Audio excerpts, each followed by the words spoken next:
Саламатсыздар ма, YouTube каналының көрермендері. Бүгін сіздерменен қоюлатылған сүт, яғни сгущенканың істелу жолымен бөліскім келіп жатыр. Видеоның соңына дейін көріп, қатыссаңыздар тіркеліп, лайк басуды ұмытпаңыздар. Сонымен қоюлатылған сүттің дайындалу жолы. Ол үш ағзаттан тұрады. Мына құрғақ сүт, шекер, су. Осы үш затпенен сгущенка істеп шығамыз. Өте жылдам, тез орындалады. Қайнатып ұзақ тұрмайсыз. 125 грамм суымызға 150 грамм шекерімізді салып, қайнағанға дейін, яғни шекеріміз ерігенге дейін қайнатып аламыз. Қоюлатпаймыз, тек қана осылай қайнаған кезде, шекер еріген кезде тоқтатамыз.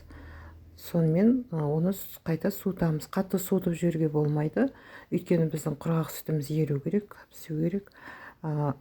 Егер салқындап қалса да болмайды, қатты қайнап тұрған кезде де болмайды. Қол күймейтіндей кезде осылай шамалы салқындатып алып, ыдысымызға құйып, бірінші өзін айналдырып аламыз. Кішкене түрі өзгеріп ағарады, соға дейін айналдырып аламыз.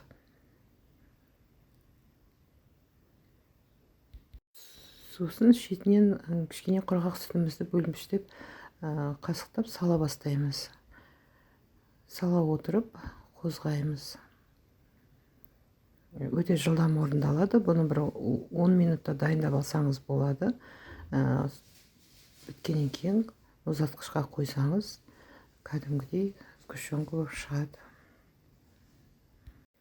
Мен бұны бұрында да істейтінмін, бір сағаттап плитаның басында тұрып солай істейтінмін.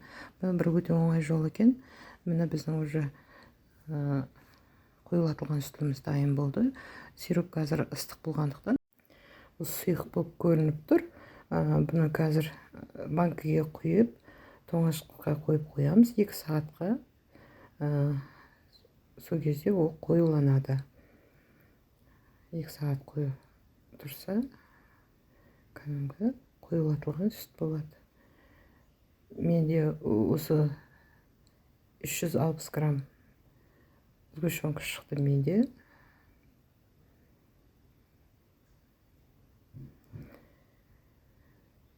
Міне дайын болды біздің қоюлатылған сүтіміз.